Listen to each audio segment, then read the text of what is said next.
Hello everyone, WhatsApp, कैसे हैं सभी लोग, बॉयज एंड गर्ल्स, आप सभी लोगों का स्वागत है। और आज हम लोग आ गए हैं हमारे नए लॉ बाइट के वीडियो में।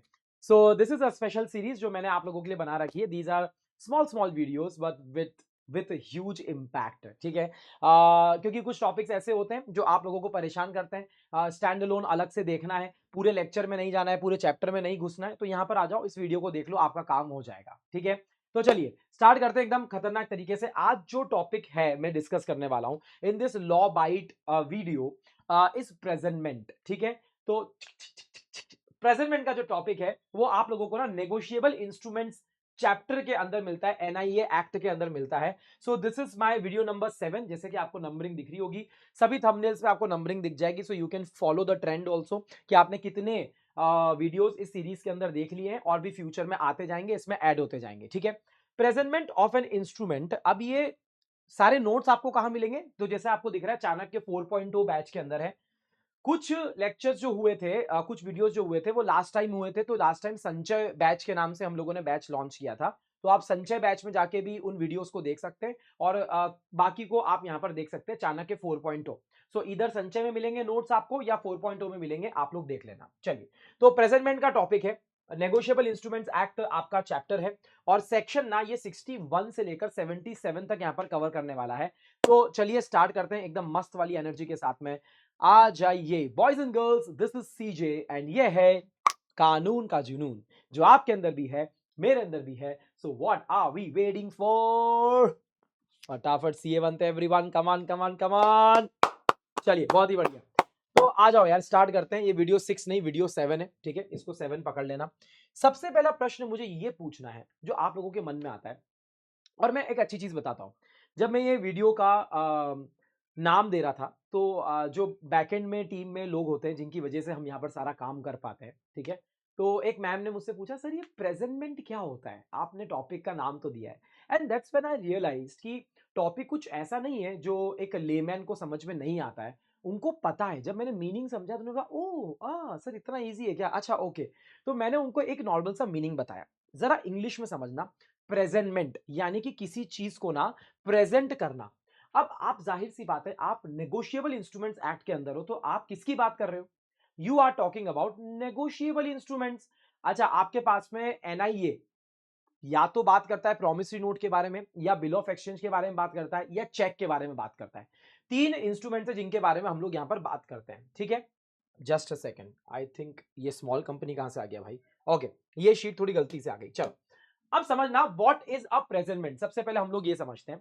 देखो, presentment simply means showing the instrument to the right person, asking them to do something. देखो यार, जब मैं बोलता हूं ना कि मैं आपके लिए कुछ प्रेजेंट लाया हूं, मतलब मैं आपके लिए गिफ्ट लाया हूं, एक तो वो वाला प्रेजेंट होता है, और एक प्रेजेंट करना मतलब होता है एक वर्ब, एक क्रिया है कि मेरे पास में एक इंस्ट्रूमेंट है और मैं आपको अब प्रेजेंट करके दे रहा हूं और मैं आपसे एक एक्शन मांग रहा हूं इन रिटर्न। अब अगर आप मुझसे पूछोगे, सबसे पहले हमको यहां पर डिफरेंशिएट करना पड़ेगा दो चीजों के अंदर, बहुत ध्यान से समझना। सबसे पहले आपको डिफरेंशिएट करना पड़ेगा प्रॉमिसरी नोट के अंदर और बिल ऑफ एक्सचेंज के अंदर। देखो, प्रॉमिसरी नोट में आपके पास में दो पार्टीज है और बिल ऑफ एक्सचेंज में आपके पास में तीन पार्टीज है। ठीक है, जिनको इस कॉन्सेप्ट में बहुत दिक्कत होती है ना, कॉन्सेप्ट सही कर लो आज। दो पार्टीज में आपके पास में कौन है? आपके पास में एक मेकर है और आपके पास में एक, यहां पर कौन है? मेकर, बनाने वाला होता है, और एक जिसको यहां पर पैसा मिलने वाला है, यानी कि आपका पेई है। लेकिन बिल ऑफ एक्सचेंज के अंदर तीन पार्टीज होती है, यहां पर ड्रॉवर होता है, यहां पर ड्रॉई होता है, और आपका पेई होता है। अब सिचुएशन ये है कि यहां पर जब भी हम बिल ऑफ एक्सचेंज में बात करते हैं तो यहां पर दो बार प्रेजेंटमेंट होता है। कितनी बार प्रेजेंटमेंट होता है? दो बार प्रेजेंटमेंट होता है। और प्रॉमिसरी नोट में सिर्फ एक बार ही प्रेजेंटमेंट होता है। अब समझना, इसकी वजह से यहां पर लिखा हुआ है कि जब आप किसी को कोई इंस्ट्रूमेंट प्रेजेंट करते हो तो you are asking them to do something. अब या तो वो एक्सेप्ट करेगा या उसको पे करेगा। बहुत ही बढ़िया। मतलब क्या हुआ? मतलब ये हुआ कि प्रेजेंटमेंट यहां पर दो तरीके से बातचीत करी जा सकती है। तो चलो यहां पर लिखते हैं हम लोग प्रेजेंटमेंट, बराबर है। ऑल्दो ये क्लास नहीं है बेटा, पर मैं कोशिश करूंगा आप लोगों को पूरा एक्सप्लेन करूं।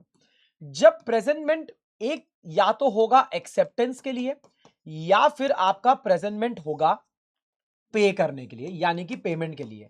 अब मुझे एक बात बताना, क्या प्रॉमिसरी नोट में एक्सेप्टेंस की जरूरत होती है? The answer is no. क्या यहां पर चेक में एक्सेप्टेंस की जरूरत होती है? The answer is no.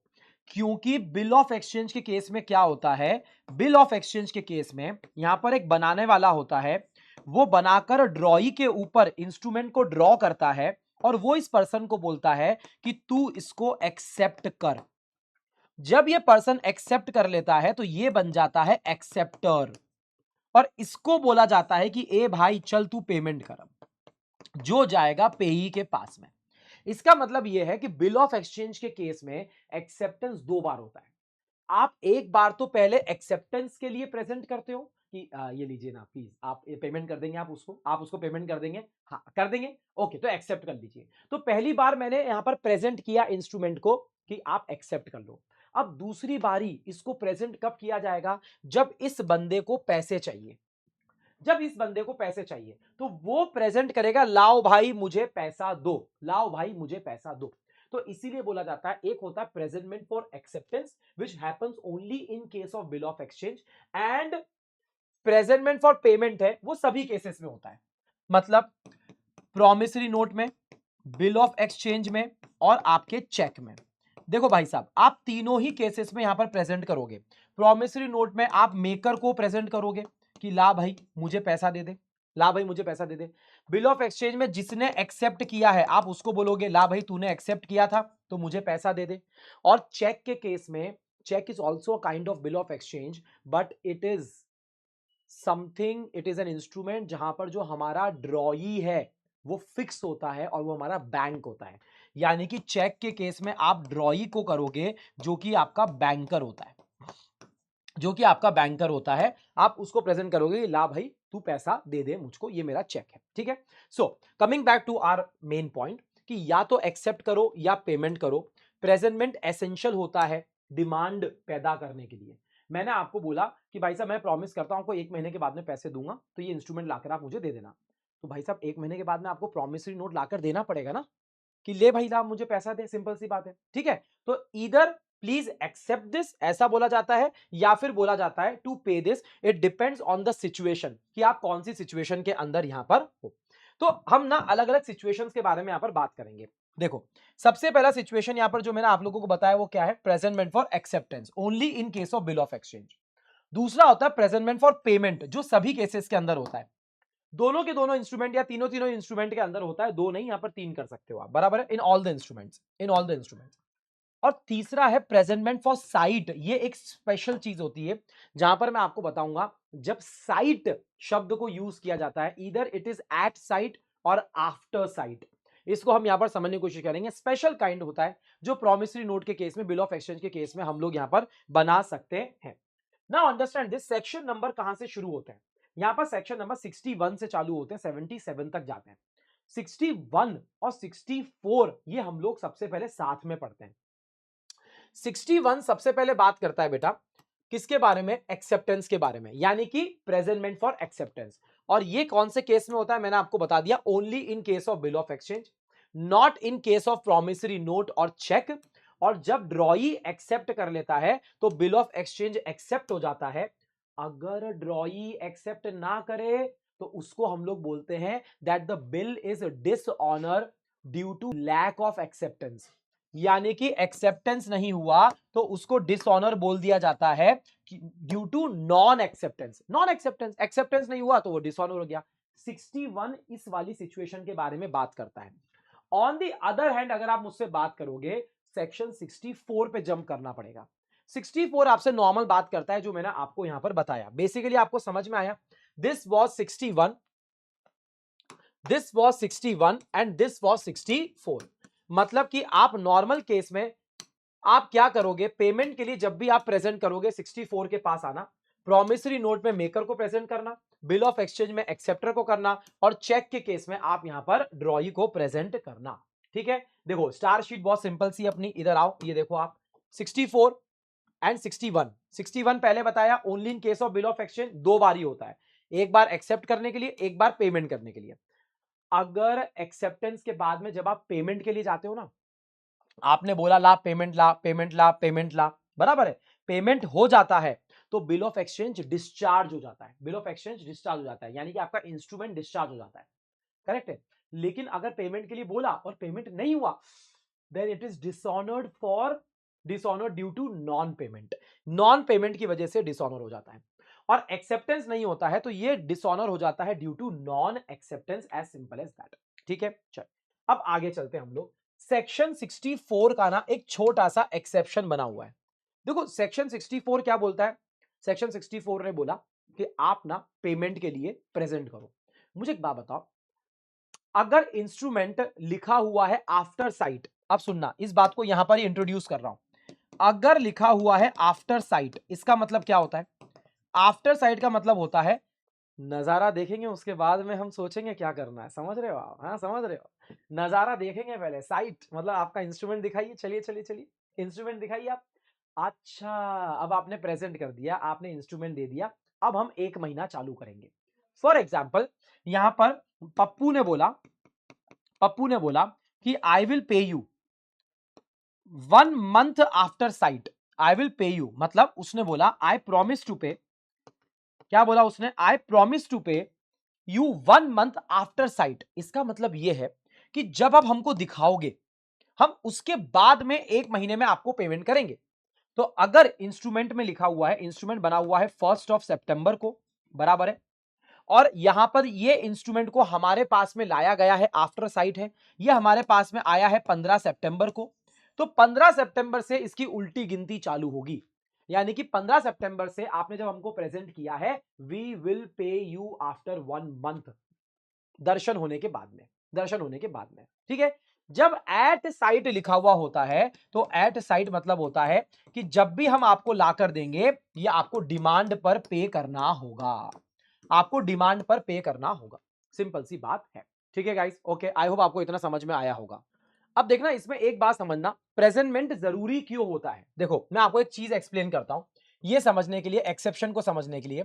Y presentment, देखो जब तक आप प्रेजेंटमेंट नहीं करोगे, जब तक आप प्रेजेंट नहीं करोगे, आप सामने वाली पार्टी को कैसे लायबल ठहराओगे? देखो मिस्टर एक्स ने बोला है कि मैं आपको प्रॉमिस करता हूं कि मैं आपको पे करूंगा, तो भाई साहब मिस्टर एक्स को ये इंस्ट्रूमेंट इनके पास आकर प्रेजेंट करना पड़ेगा। जैसे ही आप इसको प्रेजेंट करोगे, सॉरी, जैसे आप इसको प्रेजेंट करोगे, now you can charge this party. Charge this party मतलब, चार्ज का मतलब होता है he will be held liable only if the presentment takes place. आप प्रेजेंट ही नहीं करोगे तो उसकी लाइबिलिटी कैसे चालू होगी, सिंपल सी बात है। तो प्रेजेंटमेंट इसलिए जरूरी होता है कि आप प्रेजेंट करोगे तो वो पार्टी लाइबल होगी, आप उस पार्टी को चार्ज कर सकते हो, you know the party can be charged. But उन्होंने बोला स्पेसिफिकली प्रॉमिसरी नोट के केस में एक बात को समझना, प्रॉमिसरी नोट के केस में उन्होंने बोला कि अगर ऐसा प्रॉमिसरी नोट है जो कि पेबल ऑन डिमांड है। पेबल ऑन डिमांड का मतलब क्या होता है? पेबल ऑन डिमांड का मतलब होता है कोई मैच्योरिटी नहीं है, मेकर हमेशा लायबल होता है, किसी भी दिन भी जाएंगे और हम इंस्ट्रूमेंट देंगे कि तूने प्रॉमिस किया था और ये ऑन डिमांड है, इसकी कोई मैच्योरिटी नहीं है, तो तू मुझे पैसा दे। लेकिन सुनो, इसके साथ में एक और कंडीशन अटैच करी कि पेबल ऑन डिमांड है but at the same time कोई प्लेस मेंशन्ड नहीं है, मतलब कोई स्पेसिफाइड प्लेस के बारे में नहीं बोला गया है कि आप यहां आकर मुझे इस तारीख को इंस्ट्रूमेंट को प्रेजेंट करना, ऐसा नहीं बोला गया। एक तो पेबल ऑन डिमांड है और साथ में कोई स्पेसिफाइड प्लेस नहीं है टू प्रेजेंट द इंस्ट्रूमेंट, उसमें प्रेजेंटमेंट जरूरी नहीं होता है to charge the maker, maker हमेशा लायबल होता है, ऐसा उन लोगों ने बोला है, इसलिए इसको एक्सेप्शन में डाला है। क्यों? क्योंकि 64 बोलता है कि आप प्रेजेंट करो, आप प्रेजेंट करो, in order to charge the party आप प्रेजेंट करो। लेकिन उसके एक्सेप्शन में प्रॉमिसरी नोट को बाहर निकाल दिया कि अगर पेबल ऑन डिमांड है, point number 1, if it is payable on demand, point number 1, and not payable on a specified place, at a specified place, then no presentment is necessary to charge the maker. Charge the maker मतलब उसको liable ठहराने के लिए आपको presentment करना जरूरी नहीं है, that maker is always liable. कभी भी उसको वो ये नहीं बोल सकता आपने प्रेजेंट नहीं किया, मैं लायबल नहीं हूं, मैं पैसे नहीं दूंगा। ए भाई, तूने प्रॉमिसरी नोट बनाकर दिया ऑन डिमांड और तूने ये भी बोला कि तू कभी भी दे सकता है, कभी प्रेजेंट कर सकता है, कोई स्पेसिफिक बात है ही नहीं प्लेस की, तो भाई साहब then you are always liable. ठीक है, ये आपका सेक्शन 64 यहां पर कंप्लीट होता है। Now here comes the most important point. आपने 61 देखा, आपने 64 देखा, आपके मन में प्रश्न आ रहा होगा 62 कहां गया, 63 कहां गया। अब मैं आपको ना बताने वाला हूं रूल्स कि एक्सेप्टेंस से रिलेटेड रूल्स क्या होते हैं प्रेजेंट करने के लिए, और ऐसे ही रूल्स बने हुए हैं पेमेंट के लिए। जब आप प्रेजेंट करते हो तो क्या रूल्स आपको फॉलो करने हैं। अच्छी बात यह है कि कुछ रूल्स कॉमन है जो आपको रटने की जरूरत नहीं है, बहुत लॉजिकल है। जैसे पहला रूल उन्होंने बोला कि अगर कोई भी पर्टिकुलर प्लेस बोला गया है कि सुनना खंडाले में गोपचे में, खंडाले में गोपचे में आकर प्रेजेंट करियो भाई, तो फिर वहीं प्रेजेंट करना पड़ेगा। अगर आपको पर्टिकुलर प्लेस बोला है then it must be presented at that place only. Sir अगर पर्टिकुलर प्लेस नहीं बोला गया है तो क्या करना है, तो सुनो, पर्टिकुलर प्लेस अगर नहीं बोला गया है, इफ नथिंग इज मेंशन्ड, आप रीजनेबल टाइम पे, कब, बिजनेस आवर्स में, कब, बिजनेस डेज पर, कहां, प्लेस ऑफ बिजनेस पे आप उसको प्रेजेंट करना। उसका ऑफिस है तो ऑफिस जाना, घर मत जाना, रात की 2 बजे मत जाना, नॉर्मल बिजनेस आवर्स यानी सुबह की 9 से शाम की 6 के बीच में जाना, बिजनेस डेज पे जाना, संडे वनडे पे मत जाना, नेशनल हॉलीडेज पे मत जाना, है ना। रीजनेबल टाइम इसी को बोलते हैं। अगर मेंशन्ड है तो फॉलो करो, नहीं है तो रीजनेबल और बिजनेस आवर्स, बिजनेस डे को आप फॉलो करिए। अब बात यह है कि जब आप एक्सेप्टेंस के लिए 61, जब आपने देखा 61 के साथ में हमेशा 63 अटैच्ड होता है। क्या होता है, 61 के साथ में ऑलवेज 63 इज अटैच्ड। क्यों, मैं आपको बताता हूं। जब भी आप बोलते हो ना, एक्सेप्टेंस के रूल पढ़ रहे हैं अपन, एक्सेप्टेंस के कि ये लीजिए आप एक्सेप्ट करिए, आप ड्रॉ ही है, आप एक्सेप्ट कर लेंगे तो आप एक्सेप्टर बन जाएंगे। क्या हुआ, नहीं मैं रुका हुआ हूं ना, आप एक्सेप्ट करेंगे। भाई मेरे सिर पे क्यों खड़ा है यार, जाना भाई है, मेरे सिर पे क्यों खड़ा है। नहीं नहीं, जब तक आप एक्सेप्ट नहीं कर लोगे मैं यहीं खड़ा हुआ। क्या आप ऐसा कर सकते हो, नहीं। उन्होंने बोला allow 48 hours to the holder to accept the bill. भाई साहब बिल को एक्सेप्ट करने के लिए 48 घंटे दीजिए, और इसमें आपको पब्लिक हॉलीडेज को एक्सक्लूड करना है। क्वेश्चन आ सकता है कि भाई साहब 48 घंटे कब चालू हुआ, लेट्स से 14 ऑफ अगस्त को प्रेजेंट किया गया सुबह 10 बजे, काय के लिए, एक्सेप्टेंस करने के लिए, 14 ऑफ अगस्त को सुबह 10 बजे 48 घंटे चालू हो जाते हैं। 14 अगस्त को 10 बजे से चालू किया आपने, तो आपके पास 15 अगस्त और 16 अगस्त की सुबह 10 बजे तक का टाइम है। 48 घंटे 16 ऑफ अगस्त को सुबह 10 बजे खत्म हो जाएंगे, लेकिन बीच में पब्लिक हॉलीडे आ रहा है 15 ऑफ अगस्त का, आप उसको कैलकुलेट मत करना। 17 ऑफ अगस्त के सुबह 10 बजे आपके 48 आवर्स खत्म होंगे, तब तक आप उसको एक्सेप्ट कर सकते हो। सर अगर इतना करने के बाद में अगर हमको ड्रॉई मिलता ही नहीं है, if ड्रॉई can not be found after reasonable search, तो ऐसी स्थिति में क्या होता है, बिल डिसऑनर हो जाता है, बिल डिसऑनर हो जाता है। और अगर इन रूल्स को फॉलो नहीं किया गया, मतलब आपका प्रेजेंटमेंट अगर प्रॉपर नहीं होता है, तो एक बात ध्यान रखना, कोई किसी भी तरीके का डिफॉल्ट अगर प्रेजेंटमेंट में होता है, कोई भी पार्टी यहां पर लायबल नहीं होती है। तो ये रूल्स है एक्सेप्टेंस से रिलेटेड, बराबर है। अभी सुनो, आगे चलोगे तो आपको अब रूल्स मिलेंगे 6th पॉइंट के अंदर रिलेटेड टू पेमेंट। अब पेमेंट से रिलेटेड जो रूल्स है ना, वो बहुत ही आसान है। अगर टाइम इंस्ट्रूमेंट है तो आप कब प्रेजेंट करोगे पेमेंट के लिए कि लाओ भैया मुझे पैसा दो, भाई साहब टाइम इंस्ट्रूमेंट है तो जब मैच्योरिटी आ रही है तब आप उसको प्रेजेंट कर दो। सर हम तो कह रहे हैं डिमांड इंस्ट्रूमेंट है, डिमांड इंस्ट्रूमेंट को आप कभी भी प्रेजेंट कर सकते हो, लेकिन रीजनेबल टाइम के अंदर। अब रीजनेबल टाइम को एक्सप्लेन नहीं किया गया है, लेकिन हम लोगों को पता है एक इंस्ट्रूमेंट जो होता है उसमें बेसिकली क्या है, आपके पास में इंस्ट्रूमेंट है, आप इंस्ट्रूमेंट के होल्डर हो, बराबर है ना। तो आपको लेट्स से मेकर से पैसा लेना है, बनाने वाले से, तो वो बनाने वाला कौन है, वो आपके लिए डेटर हुआ ना। तो जो मेन प्रिंसिपल डेटर है वो तो मेकर है प्रोमिसरी नोट के केस में।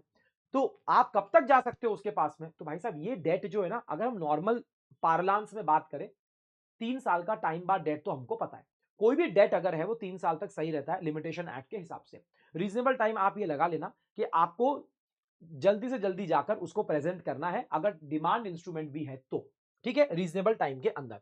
बिजनेस आवर्स में जाना, कभी कभी क्या होता है ना, इंस्टॉलमेंट में पैसे देने की बात होती है। अब इंस्टॉलमेंट में अगर पैसे देने की बात है कि मैं आपको हर क्वार्टर के एंड में पैसा दूंगा, मैं आपको मार्च में पैसा दूंगा, हाँ मैं आपको जून में पैसा दूंगा, सितंबर में पैसा दूंगा, तो भाई साहब जो भी आपकी इंस्टॉलमेंट की लास्ट डेट होती है ना, उसमें 3 डेज ऑफ ग्रेस आप ऐड कर लेना। क्या ऐड कर लेना? 3 डेज ऑफ ग्रेस आप ऐड कर लेना हर इंस्टॉलमेंट की डेट पे। स्पेसिफाइड प्लेस है तो स्पेसिफाइड प्लेस पे करना, in order to charge the maker, मतलब in order to make him liable, in order to sue him, आप ऐसा कर लेना। कोई एक्सक्लूसिव प्लेस नहीं है तो आपको बता दिया है, प्लेस ऑफ बिजनेस। सब प्लेस ऑफ बिजनेस में आदमी नहीं मिलता, या है ही नहीं, प्लेस ऑफ बिजनेस है ही नहीं उसकी, तो आपके उसके रेसिडेंस पे जा सकते हो, आप उसके यूजुअल रेसिडेंस पे जा सकते हो, but only if place of business नहीं है तो। इतना सब करने के बाद में भी, है ना, इतना सब करने के बाद में भी अगर वो हमको नहीं मिलता है ना, तो पेमेंट के केस में भी यही रूल है कि भाई साहब जो आपका इंस्ट्रूमेंट है वो डिसऑनर हो जाता है ना। सर कोई प्लेस ऑफ बिजनेस नहीं है, घर पे गए, घर पे भी नहीं मिला, हम क्या करें? कोई नोन प्लेस ऑफ बिजनेस नहीं है, रेसिडेंस पे प्रेजेंटमेंट करने के लिए रेसिडेंस भी हमको नहीं पता है, तो ऐसी केस में उन्होंने बोला जहां दिखे वहां ठोक देने का, यानी कि may be made to him in person, हाँ, whenever he can be found, जहां भी वो मिले उसको कर देना। अब पेमेंट के केस में एक सेक्शन 75 भी आता है पेमेंट के रिलेटेड प्रेजेंटमेंट के अंदर, कि क्या हम उसके एजेंट को यहां पर प्रेजेंट कर सकते हैं? The answer is yes. अगर डेथ हो गई है तो क्या लीगल रिप्रेजेंटेटिव को प्रेजेंट कर सकते हैं? The answer is yes. क्या इंसॉल्वेंसी के केस में असाइनी को प्रेजेंट किया जा सकता है? The answer is yes. Acceptance के लिए भी और पेमेंट के लिए आप इन लोगों को प्रेजेंट कर सकते हो, कोई दिक्कत की बात नहीं है। ठीक है, तो क्या क्या हो गया देखो मैं आप लोगों को बता देता हूं। आप लोगों ने 61 देखा, आप लोगों ने 62 नहीं देखा, आप लोगों ने 63 देखा, आप लोगों ने 64 देखा और आप लोगों ने 65 देखा, और लास्ट में आपने एक 75 भी देख लिया। 61 के अंदर आपने क्या देख लिया? देखा आपने, आपने देखा प्रेजेंटमेंट फॉर पेमेंट, पेमेंट के लिए, बराबर है। 60 सॉरी, प्रेजेंटमेंट फॉर एक्सेप्टेंस, बराबर है। यहां पर आपने क्या देखा? आपने देखा प्रेजेंटमेंट फॉर पेमेंट, ये आपने पेमेंट के लिए देखा, राइट। जब भी मैंने आपको बोला कि आप 61 को पढ़ोगे, एक्सेप्टेंस के साथ में 63 अटैच्ड है 48 आवर्स का, 48 घंटे का जो रूल है वो इसके साथ में एप्लीकेबल होता है। और 65 आपने क्यों देखा? इधर आओ। 65 आप लोगों ने क्यों देखा? देखा भी कि नहीं देखा आपने? 64 का एक्सेप्शन देखा है आपने, अभी 65 पे हम लोग चर्चा करने वाले हैं। 75 देखा आपने, sorry I am so sorry, 75 देखा है आप लोगों ने, तो मैंने 65 गलती से लिख दिया। आपको यहां पर 75 में हम लोगों ने क्या देखा कि आप एजेंट को, आप लीगल रिप्रेजेंटेटिव को और आप असाइनी को यहां पर आप प्रेजेंट कर सकते हो, कोई दिक्कत की बात नहीं है। अब इतने सेक्शंस में ना बीच में 62 छूटा हुआ है। अब 62 ना एक प्रोमिसरी नोट के बारे में बात करता है, जो मैंने स्पेशल केस बताया था आफ्टर साइट। देखो उनका कहना है, ये मैं आपको ऑलरेडी एक्सप्लेन कर चुका हूं, कि अगर कोई प्रोमिसरी नोट है which is payable after site, तो आपका ये फर्ज बनता है कि आप उसको जाकर प्रेजेंट करो मेकर को। करेक्ट है, आप जाके उसको प्रेजेंट करो मेकर को। ये देखो promissory note payable after site, ये देखो क्या लिखा हुआ है, आफ्टर साइट, आफ्टर साइट। तो वो उसी रीजनेबल टाइम के अंदर, बिजनेस आवर्स में, बिजनेस डे में आपको आफ्टर साइट जाके प्रेजेंट करना है। वो मेकर को आप प्रेजेंट करोगे एक बार, ठीक है, एक बार आप प्रेजेंट करोगे उसको, और उसके बाद में आप पेमेंट लेने भी जाओगे, क्योंकि प्रॉमिसरी नोट है सर, प्रॉमिसरी नोट में तो हम जाकर पैसा लेते हैं, अरे पर आफ्टर साइट लिखा हुआ है ना, आप उसको एक बार जाके प्रेजेंट करोगे कि ये लो भाई साहब मैंने प्रेजेंट कर दिया है। अब वहां से एक महीना कैलकुलेट करना चालू करोगे, तो सेकंड टाइम में आप जाओगे और आप पेमेंट को यहां पर कलेक्ट करोगे, because this is after sight. Rules remains the same, rules remain the same, business hours, business day, reasonable time, reasonable place, और अगर यहां पर कोई भी डिफॉल्ट होता है then no party is liable there too, कोई भी पार्टी यहां पर लायबल नहीं होती है। ये 62 का केस था। प्रॉमिसरी नोट के केस में एक सिंपल सी बात हम लोगों ने यहां पर देखी है। Now I want to talk about a specific concept in this video, through this video. Presentment जो होता है ना, वो शब्द ना पेई के पॉइंट ऑफ व्यू से, किसके किसके पॉइंट ऑफ व्यू से? पेई के पॉइंट ऑफ व्यू से।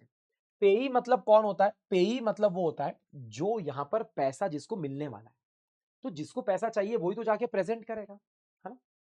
आपने डिलीवरी के बारे में पढ़ा है, याद है आपको? क्योंकि आपने लीगल रिप्रेजेंटेटिव पढ़ा ना मेरे साथ में, लीगल रिप्रेजेंटेटिव, इसलिए आप लोगों को मैं ये पॉइंट एक्स्ट्रा बता रहा हूं। देखो आपने लीगल रिप्रेजेंटेटिव के बारे में नेगोशिएबल इंस्ट्रूमेंट में एक चीज पढ़ी होगी अमिताभ बच्चन और अभिषेक बच्चन के एग्जाम्पल में, कि अगर ऐसा कोई इंस्ट्रूमेंट है जो इंडोर्स हो गया था बट डिलीवर नहीं हो पाया, तो जो लीगल रिप्रेजेंटेटिव है वो उस इंस्ट्रूमेंट को कंप्लीट नहीं कर सकता, वो उस इंस्ट्रूमेंट को यहां पर डिलीवर करके कंप्लीट करके उसको रफा दफा नहीं कर सकता। मेरी बात सुनना, डिलीवरी जो होती है ना, डिलीवरी जो वर्ड है ना, डिलीवरी, वो पैसे लेने वाले के पर्सपेक्टिव से नहीं है, वो पैसे देने वाले के पर्सपेक्टिव से, जो पेयर है, जो पेयर है भाई साहब, मेरी बात सुनो। उन्होंने ये बोला है कि payee can present the instrument to LR, जिसको पैसा मिलना है, अरे मुझे पैसा मिलना है तो वो बंदा मर गया तो मैं उसके लीगल रिप्रेजेंटेटिव को तो दे सकता हूं ना कि तेरे पिताजी बोल के गए थे, ये ले चल मैंने प्रेजेंट कर दिया, अब तू मुझे पैसा दे। तो लीगल रिप्रेजेंटेटिव को पैसा देना पड़ेगा एस्टेट में जितना पैसा है। Payee can present the instrument to LR, but LR can not deliver, LR deliver नहीं कर सकता है भाई साहब। डिलीवरी करके वो सेक्शन 57 के अंदर हम लोगों ने पढ़ा था, वो ये काम नहीं कर सकता है। तो दोनों में फर्क है, इस बात को समझ लेना। ये 57 था वहां पर और यहां पर 75 है, तो ये दोनों उल्टा चलता है। ये 57 है और यहां पर 75 है। 75 ने बोला है कि एलआर को आप प्रेजेंट कर सकते हो और 57 ने बोला है एलआर डिलीवर नहीं कर सकता है। ये दोनों में फर्क है, इस बात को आप समझ लेना। एक बहुत अंदर का कॉन्सेप्ट मैंने समझाया है आप लोगों को, ठीक है। चलो सर, समरी कुछ मिलेगी क्या आप लोगों को? समरी मिल जाएगी। 64 presentment for payment, payee to maker acceptor drawee. 61 acceptance के लिए आप देते हो। ये रूल्स है 4, बहुत समरी में लिख रखा है मैंने। प्लेस ऑफ प्रेजेंटमेंट अगर बताया है तो वहीं जाओ, नहीं बताया है तो रीजनेबल टाइम पे बिजनेस आवर्स में बिजनेस डेज में जाओ। रीजनेबल सर्च के बाद में भी नहीं मिल रहा है तो बिल डिसऑनर हो जाएगा, और डिफॉल्ट होता है तो कोई भी पार्टी लायबल नहीं होती है। 61 के साथ में 63 कनेक्टेड है। होल्डर को 48 आवर्स दिए जाएंगे एक्सक्लूडिंग पब्लिक हॉलीडेज। एंड 62 ये ऐसा प्रोमिसरी नोट जो पेबल आफ्टर साइट है, तो प्रोमिसरी नोट को प्रेजेंट करना पड़ेगा रीजनेबल टाइम में बिजनेस आवर्स में, और if can not be find तो प्रोमिसरी नोट डिसऑनर हो जाएगा, और कुछ डिफॉल्ट हुआ तो कोई भी पार्टी लायबल नहीं होगी। ठीक है, ये आपका 61, 62, 63, 64 यहां तक सारी बातें अपनी कंप्लीट हो गई है। Now here comes an important point, now here comes an important point. Presentment नहीं, ये सॉरी ये गलत लिख दिया यहां पर एक इंपॉर्टेंट पॉइंट आता है। हाँ, इसको मैं सही कर देता हूं, 2 मिनट, इसको मैं 2 मिनट सही कर देता हूं, हेडिंग सही हो जाएगी हमेशा के लिए। देखो ये मैंने सही कर दिया है। अब यहां पर अननेसेसरी, इसका मतलब presentment is unnecessary, 8th point है, आखिरी पॉइंट है। सेक्शन 76 इसके बारे में बात करता है कि ऐसी सिचुएशन जहां पर प्रेजेंटमेंट अगर आपने नहीं भी करा है, करेक्ट है, तो इसमें आपकी गलती नहीं है, सामने वाली पार्टी जिसको पैसा देना है वही हरकतें यहां पर पटक रहा है, करेक्ट है। तो ऐसा बोला जाता है कि प्रेजेंटमेंट नहीं भी हुआ है तो कोई दिक्कत की बात नहीं है। 76 का जो बहुत सारे पॉइंट है, 8 पॉइंट्स है, ठीक है, उसमें ना मैंने बहानेबाजी वाले कुछ पॉइंट्स को ऊपर डाला है और कुछ जेन्युइन पॉइंट्स है मैंने उनको नीचे डाला है। जैसे मैं आपको सबसे पहले एक पॉइंट बताता हूं कि इंटेंशनली प्रिवेंट किया जा रहा है, जो मेकर है, जो आपका पैसा देने वाला इंसान है, एक्सेप्टर है, वो जानबूझ के ना इंटेंशनली प्रिवेंट कर रहा है कि वो आपको आने ही नहीं दे रहा है प्रेजेंट करने के लिए। जैसे उसने बोला कि ठीक है आप मेरी दुकान पे आना, पर दुकान पे मिलता नहीं है वो, आप बिजनेस आवर्स में जा रहे हो पर वो आपको मिल नहीं रहा है। उसने कहा कि यार एक काम कर, मेरे ना जो गोडाउन है ना, पीछे गली वाला गोडाउन, तू वहां पर आना, और वहां पर ना तुझे मेरा मुनीम जी दिखेंगे, और मुनीम जी वहां पर मिलते ही नहीं है, there is no one to attend the place, और आप बिजनेस आवर्स में जा रहे हो। इतना सब करने के बाद में प्लेस ऑफ बिजनेस पे नहीं मिल रहे हैं, कोई दूसरी प्लेस बोली है वहां पर नहीं मिल रहे हैं, आप उसको ढूंढ नहीं पा रहे हो, अरे उसने बोला है कि मामा जी से पैसा ले लेना, और कोई भैया नहीं मिल रहा है। तो ऐसी स्थिति में क्या हो रहा है, बहानेबाजी हो रही है। इन सभी केसेस में आपको प्रेजेंटमेंट जरूरी नहीं होता है। अब कुछ जेन्युइन बातें क्या होती है कि यहां पर जो पार्टी है उसने क्या किया है, उसने अपना यहां पर बिना प्रेजेंट करे ही, आपने प्रेजेंट करा नहीं, लेकिन उसने क्या करा, उसने आपको पार्ट पेमेंट कर दिया या पूरा पेमेंट कर दिया, बचे हुए पेमेंट के लिए उसने प्रॉमिस कर दिया कि मैं आपको और भी पैसा दे दूंगा। मतलब उसने अपने एक्ट से दिखाया है कि मैं प्रेजेंटमेंट के लिए रुका हुआ नहीं था, मैं प्रेजेंटमेंट के लिए नहीं रुका हुआ था, आपने प्रेजेंट नहीं भी किया तो भी मैंने आपको पैसा दे दिया है। तो वहां पर प्रेजेंटमेंट तो ऑब्वियसली सेकेंडरी हो जाता है, कोई जरूरी नहीं है। Waves his right in case of default in presentment, यहां पर पार्टी एक्सप्रेसली बोलती है कि सुन, अगर प्रेजेंटमेंट नहीं भी हुआ, कुछ डिफॉल्ट हो गया, मैं यहां पर फायदा नहीं उठाऊंगा, तू चिंता मत कर। यहां पर तो उसने प्रेजेंटमेंट के पहले पेमेंट कर दिया, या उसने वेव ऑफ कर दिया है अपने राइट को। और एक और जेन्युइन केस क्या हो सकता है कि अगर प्रेजेंटमेंट नहीं भी होता तो यहां पर ड्रॉवर को कोई भी यहां पर डैमेज नहीं हो रहा है, मतलब उसको यहां पर कोई भी नुकसान नहीं हो रहा है। तो देखो भाई साहब मेरी बात सुनो, अननेसेसरी कब होगा? दो तीन चीजें ही है अननेसेसरी होने के लिए। आपको प्रेजेंटमेंट कब करने की जरूरत नहीं है? जब पार्टी प्रिवेंट कर रही है पेमेंट करने वाली, तब। जब पार्टी जेन्युइनली खुद वेव ऑफ कर रही है, तब। और जब लॉस नहीं हो रहा है, तब। इन तीन के अलावा और कोई भी रीजन होगा, मतलब मोटा मोटा बोल रहा हूं, तो वहां पर प्रेजेंटमेंट नेसेसरी होता है। एग्जाम्पल मैं बताता हूं। एक आदमी बोल रहा है मैंने इसलिए प्रेजेंट नहीं करा, मुझे मालूम है कि वो तो यार उसके अकाउंट में कभी पैसे नहीं रहते और चेक बाउंस हो जाता है, इसलिए मैंने यहां पर प्रेजेंट ही नहीं करा। This is not good. Bouncing is not an excuse जिसकी वजह से आप बोल रहे हो कि मैंने तो यार यहां पर पेमेंट ही नहीं करा, मैंने प्रेजेंट ही नहीं करा क्योंकि मुझे मालूम है बाउंस होने वाला है। नहीं, या तो पार्टी प्रिवेंट करेगी, या पार्टी वेव ऑफ करेगी, या पार्टी प्रेजेंटमेंट के पहले ही पेमेंट कर देगी, या फिर उसको कोई लॉस ही नहीं होने वाला है। ऐसे केस के अंदर प्रेजेंटमेंट अननेसेसरी होता है। इन सभी पॉइंट्स को ना यहां पर लिखा गया है, आप लोग देख लो। पेमेंट करने वाले लोग इंटेंशनली प्रिवेंट करते हैं। प्लेस ऑफ बिजनेस बंद रहता है जबकि हम बिजनेस डे पे जा रहे हैं। कोई दूसरी प्लेस का बोला है, हम वहां पर जा रहे हैं, कोई मिलता नहीं है। बहुत ढूंढने के बाद में भी वो आदमी मिल नहीं रहा है। ये सब बहानेबाजी वाली है। एक और चीज है, उसने बोला है सम अदर पार्टी आपको पेमेंट करेगी, पर वहां से भी पेमेंट मुझे आ नहीं रहा है। बाकी जेन्युइन रीजंस क्या क्या हो सकते हैं? कि उसने पार्ट पेमेंट कर दिया है, फुल पेमेंट कर दिया है बिना प्रेजेंट करे, उसने वेव ऑफ कर दिया है, और यहां पर एज अगेंस्ट द ड्रॉअर कोई लॉस सफर नहीं होने वाला है, कोई डैमेज नहीं है प्रेजेंटमेंट की वजह से, तो वहां पर भी प्रेजेंटमेंट जरूरी नहीं होता है। ये आपका सेक्शन 76 है। लेकिन इसके साथ में ना एक और सेक्शन आता है जो अच्छा सेक्शन है, वो है 75A। 75A बोलता है एक और सिचुएशन के अंदर हम आपको एक्सक्यूज कर सकते हैं। ऐसी सिचुएशन जहां पर डिले जो हो रहा है उसमें दोनों पार्टी की गलती नहीं है, ऐसे सरकमस्टांसेस है जहां पर आप प्रेजेंट ही नहीं कर पा रहे हो, जो आपके आउट ऑफ कंट्रोल है। आसाम में फ्लड आ गया, नेचुरल कैलेमिटी आ गई, कोविड-19 आ गया, ये सारी चीजें हो गई, बराबर है। तो ऐसे डिले जो प्रॉब्लमेटिक सिचुएशन आई है ऐसे सरकमस्टांसेस की वजह से, which is beyond the control of the holder, भाई साहब उसके कंट्रोल के बाहर है। ठीक है, वो उसके डिफॉल्ट की वजह से नहीं है, उसके मिसकंडक्ट की वजह से नहीं है, उसके नेग्लिजेंस की वजह से नहीं है, तो भैया ऐसे केस में प्रेजेंटमेंट का जो डिले है उसको एक्सक्यूज कर दिया जाता है। As simple as that. ठीक है, सो ये हुआ आपका 76। Now comes the last section which is 77। 77 का नाम लिखा गया है liability of a banker for negligently dealing with bill presented for payment. भाई साहब हमने प्रेजेंट कर दिया है, हमने बिल को प्रेजेंट करा है, लेकिन यहां पर अब बैंकर की लाइबिलिटी है कि उसने नेग्लिजेंस के साथ में काम किया, इसकी वजह से यहां पर जो बिल है वो कहते हैं ना ऑनर नहीं हो पाया। ठीक है, इसमें हमारी गलती नहीं है। इसका मतलब ये सेक्शन पता है एक स्पेसिफिक सिचुएशन के बारे में बात कर रहा है।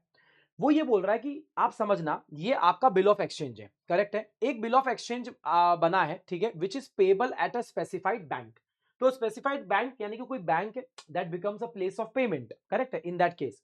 अब बिल ऑफ एक्सचेंज को एक्सेप्ट किया गया है एट अ स्पेसिफाइड बैंक। अब उस बैंक के पास में जब वो इंस्ट्रूमेंट आता है और वो डिसऑनर हो जाता है, डिसऑनर के बाद में ये बैंकर की जिम्मेदारी है कि वो उस इंस्ट्रूमेंट को संभाल कर रखे, उसको नेग्लिजेंटली गलत तरीके से अपनी गलती की वजह से किसी और दूसरे पर्सन को हैंडओवर ना कर दे, डिफेस ना कर दे, खराब ना कर दे। क्यों? क्योंकि जो डिसऑनर्ड बिल भी है ना, वो भाई साहब होल्डर का एक एविडेंस है। होल्डर का एक एविडेंस है कि भाई मैंने प्रेजेंट किया था, डिसऑनर हुआ है, और मैंने ये जो बिल ऑफ एक्सचेंज रखा हुआ, इट इज एन एविडेंस। अब अगर वो बैंकर की गलती की वजह से, लेट्स से बैंकर ने किसी दूसरे गलत पर्सन को दे दिया, है ना, तो यहां पर क्या लिखा हुआ है कि वो जो बैंकर है वो कॉम्पनसेट करेगा होल्डर को फॉर सच लॉस। अब लॉस यहां पर क्या हो सकता है? अगर इंस्ट्रूमेंट होता तो एविडेंस होता। इंस्ट्रूमेंट जब भी चाहिए रहता है नोटिंग करने के लिए, प्रोटेस्ट करने के लिए, तो इंस्ट्रूमेंट का यूज होता है। अब ये सारे डैमेजेस जो है, लॉस है, जो होल्डर को लग रहे हैं बिकॉज ऑफ बैंकर्स नेग्लिजेंस, उसके लिए बैंकर लायबल होता है। ये सिर्फ बिल ऑफ एक्सचेंज के केस में लगता है सेक्शन 77। और इसी के साथ में आपके सारे टॉपिक यहां पर कवर होते हैं प्रेजेंटमेंट से रिलेटेड। मतलब प्रेजेंटमेंट क्या होता है, प्रेजेंटमेंट क्यों होता है, प्रेजेंटमेंट बिल ऑफ एक्सचेंज के केस में प्रेजेंटमेंट फॉर एक्सेप्टेंस किया जाता है, प्रेजेंटमेंट फॉर पेमेंट सारे केसेस में किया जाता है, रूल्स प्रेजेंटमेंट फॉर एक्सेप्टेंस के क्या है, and rules for presentment of payment के केस में क्या होते हैं, वो सब कुछ मैंने बताया है। कब एक्सक्यूज होता है 75A के अंदर और कब उसकी जरूरत नहीं होती है, अननेसेसरी होता है 76 के आठों केसेस मैंने आप लोगों को बताए हैं और लास्ट में मैंने आपको 77 भी यहां पर एक्सप्लेन किया है। तो ये सेक्शन 61 से लेकर 77 का एक नेगोशिएबल इंस्ट्रूमेंट का एक बहुत ही इंपॉर्टेंट टॉपिक है जिसके ऊपर डायरेक्ट क्वेश्चन और केस स्टडी क्वेश्चंस भी बनकर आते हैं। तो कृपया करके इस वीडियो को अच्छे से सुनिएगा, नोट्स बनाइएगा, स्टार शीट के साथ में लिखिएगा। और ये अगर लॉ बाइट्स के जो बाइट्स भी है कभी कभी मील बन जाते हैं, थोड़ा वीडियो लंबा हो जाता है, तो जैसे मैंने टाइप्स ऑफ कंपनीज दिया है पिछले वाला 1 घंटे का सेशन है तो वो पूरा मील बन गया बाइट की जगह, ठीक है ना। तो थोड़ा चेरिश करो इन सब चीजों को जो आप लोगों को मिल रही है। और भी कुछ वीडियोस अगर आप लोगों को चाहिए तो please let me know in the comment section. CJ is always available for you। लेकिन इस वीडियो के लिए इतना ही। Thank you so much। Bye bye। Take care। I will see you guys in the next one with a different topic and with a lot more energy। Until then, thank you so much। Bye bye। Take care। Have a good day। Have a good life। And most importantly, love you all। Thank you so much guys। Bye bye। Bye बच्चा लोग। Bye।